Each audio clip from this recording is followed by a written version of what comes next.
right, so John here with Joyland Roofing, and we're in Hamburg, Pennsylvania, on a distribution center here where we're putting new metal on. So Troy, the owner of the building, came to me, that was a couple of months ago, and he's like, hey, we're getting a ton of leaks in our building. It's been going on for a while. Can you get me a quote?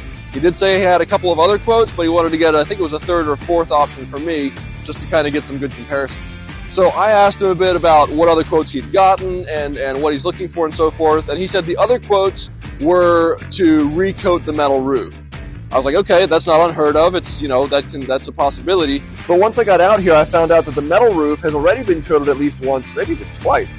The underlying metal is rusting and the fasteners were loose. So trying to recoat this a third time, there's no way anybody could guarantee a coating to last very long because it's already been coated a couple of times. And what you have to do before you recoat is clean and prime the existing metal, get all of the old coating material off before you can put a new coating on. That's really not possible with this stuff anymore.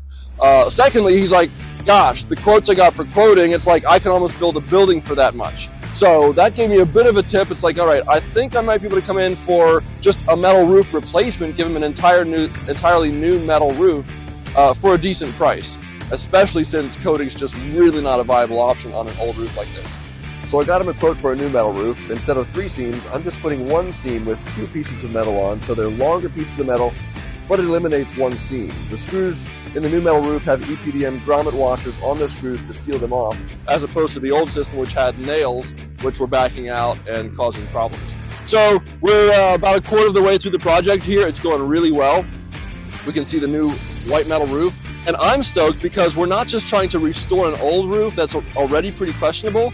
Instead, we're taking that off and putting an entirely new roof on for arguably less money than trying to restore the old roof. So I'm pumped about that. What we have here is we've torn the old metal panels off, and underneath there are 2x4s called purlins. And so what happens is we just go into each purlin with a fastener right through the top of the metal, and that secures it to the purlins going down through the roof. And that's literally how a metal roof like this works. It's just metal on top of the wooden purlins with high quality fasteners going down through to hold them in place.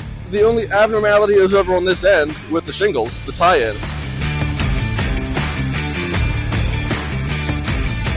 Something out of the ordinary is they had about 50 to 80 feet here of shingles that they put on this roof, and then the rest is metal. So what they did is they left the old metal roof on under these shingles. So they left the metal on, put an OSB sheathing down, and then the shingles over top of that. And so now we've got to tie in our metal to this spot here. So we were able to fabricate a special flashing piece to go in under the shingles, get this sealed off completely, and then cap over our new metal. So it won't be a seamless transition, but it'll be a safe and effective way to keep out water, even though we're going from a metal roof system to a shingle roof system.